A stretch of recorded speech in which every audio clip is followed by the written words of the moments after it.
I was just not okay with writing a video and just launching a video where I was saying something I wasn't sure about. Hi, Karine here, and today I'm showing you our behind the scene of our YouTube channel. I usually make videos for Waalaxy and interview for Waalaxy. Actually, this video is supposed to be an interview of me. So today I'll be speaking as Karine, the content creator. So this video is likely to be very different from our usual content.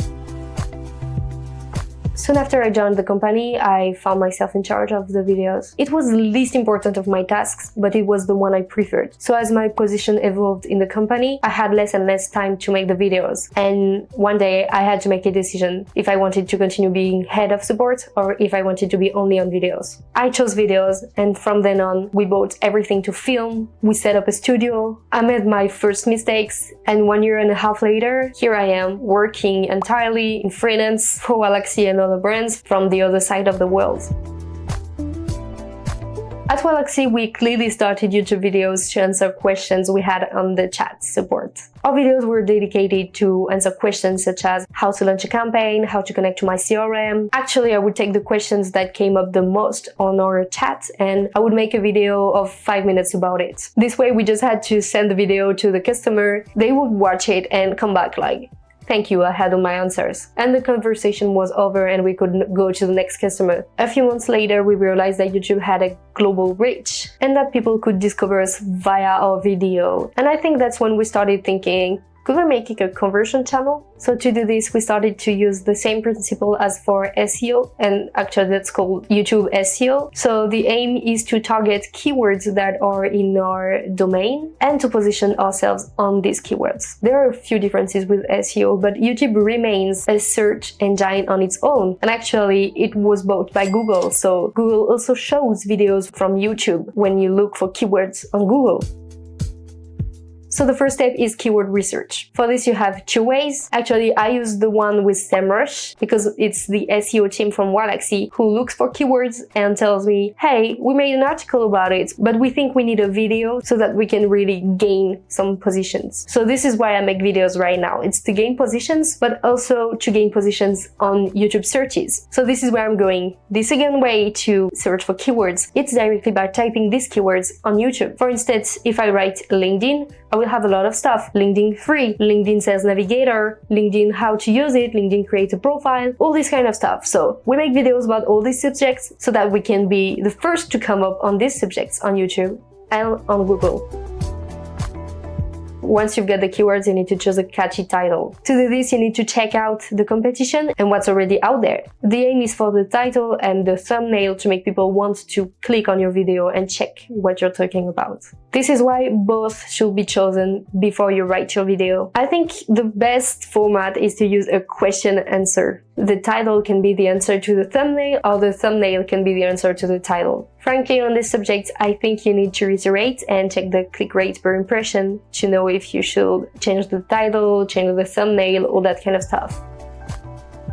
In terms of video content, you can improvise or write a script. Personally, I lose my words if I don't have a script, and most importantly, I can miss some important information I need to say. And actually, as I make videos in English and in French, because if you didn't notice, I have a French accent. I know you noticed. Let's not talk about this. So if I make a video in French and in English, I don't want to miss an information on one of the language. This is why I make a script in advance, so that I can have a path to follow to make sure I say all the good and important information on both language. So as the title has been chosen beforehand, your script has to embroider the title. Your video really has to match the title, because if it doesn't, your video won't work. People will click on it and on the first second be like, that's not what I was looking for, and just leave the video. I must admit, I do use ChatGPT sometimes, but actually it's been some months I don't really use it anymore. At the beginning it was funny, you know, it makes the script for you, you just check some information, add some information, delete some information, but I soon realized that the video was still general and I like to add a lot of value, but the more I wanted to add value, the more ChatGPT was not good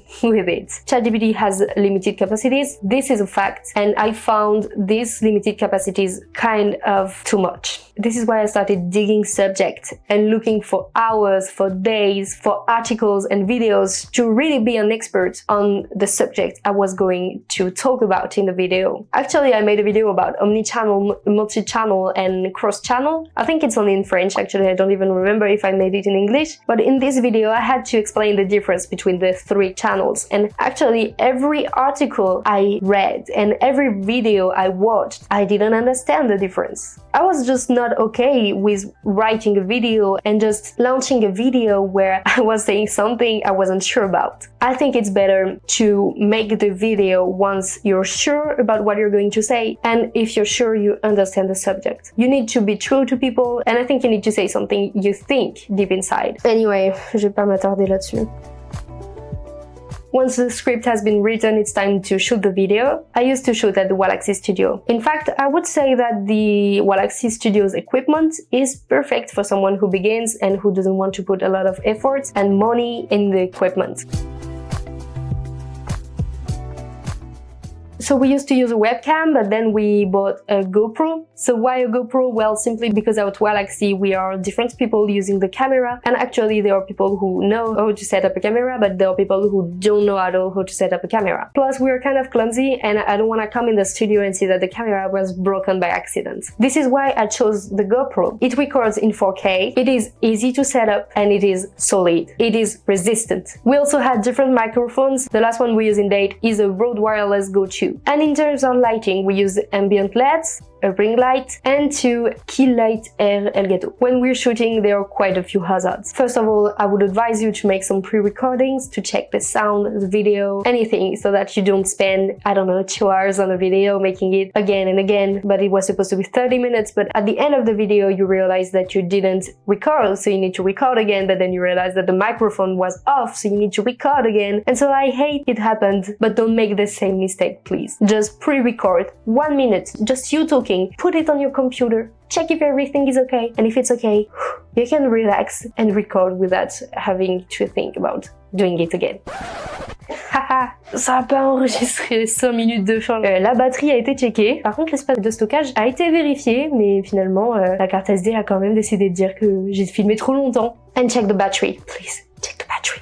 You also have to pay attention to the environment. At Waalaxy, everything is fun, we all like each other, but it's also easily noisy. And when you're at the half of your recordings and you can recognize the laugh of someone who is like the opposite direction from where you're filming, this is not the moment where you wanna laugh. Actually, for the past few months, I've been working with green screen, and the reason is simple. I'm filming from home now. Not because of the noise, don't worry, but because I moved to the other side of the world, which forced us to not only change the set, but also the filming equipment. I'm gonna give you the technical specifications in case you wonder. So actually I shoot with the Sony Alpha 7 III and a focal length of 24 to 70 millimeters with a constant aperture of 2.8. The microphone is a Rode Wireless Me, which is kind of the same of a Rode Wireless Go 2, and the light is a Godox ES45. But actually, even if I work from home, I still have ambient noise.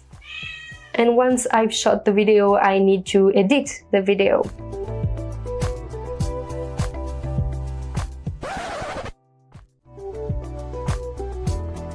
So unless this interview is intended for an editor, I will try to be fast on this subject. So I edit on Adobe Premiere Pro, Premiere Pro, Premiere Pro, Premiere Pro, why? Premiere Pro, Premiere Pro, Premiere Pro, Premiere Pro. So I edit on Adobe Premiere Pro, and I try to keep it fairly simple in editing because we have a very wide audience. And even if the dynamism appeals one of our audience, we know there's one part that won't appreciate it, and moreover, won't understand the video because of the editing. So since our aim is to deliver value to everyone, we make it simple. I don't know if you noticed, but it's been a year that in every video we put subtitles. We weren't doing this before, and it led to a lot of questions on our support chat. Like, I don't understand the video, how do I put subtitles on? Why don't you have subtitles? Well, actually we did have, but it was just a setting on YouTube when you need to click on it and the subtitles suddenly appear. Well, turns out our audience is so wide that some people didn't understand that, and it started to be really really a lot of questions about it. So we just decided to stop the YouTube feature and just put the subtitles directly in the video so that there's no issue anymore about this. So I do the subtitles on CheckSub. I just import the video in the tool. It finds by itself what I'm saying in the video. So I just need to format the subtitles so that they are with the typo I want, etc. And then I just check if the words are correct or not, and I can export the video.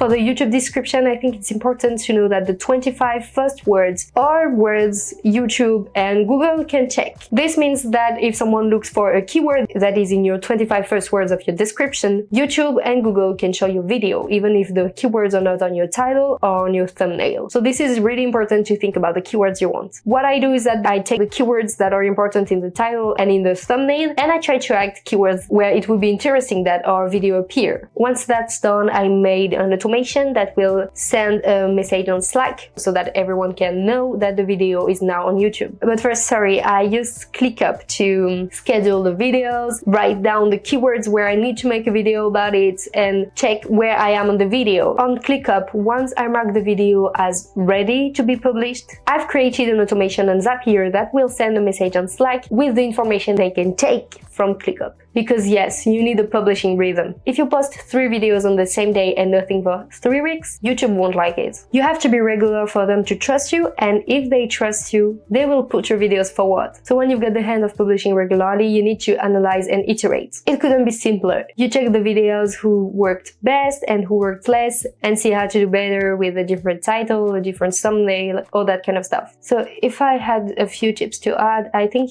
you need to really understand your audience, your target audience, and adapt to them in terms of the tone you use, the way you edit the video, and whether you should insert subtitles into the video or not and dynamize it or not. I think I've covered everything. I like to highlight the fact that there are a lot of ways to make a content strategy, and it's really okay if we have a different one. We're entitled to different opinions, and I would really like to know yours.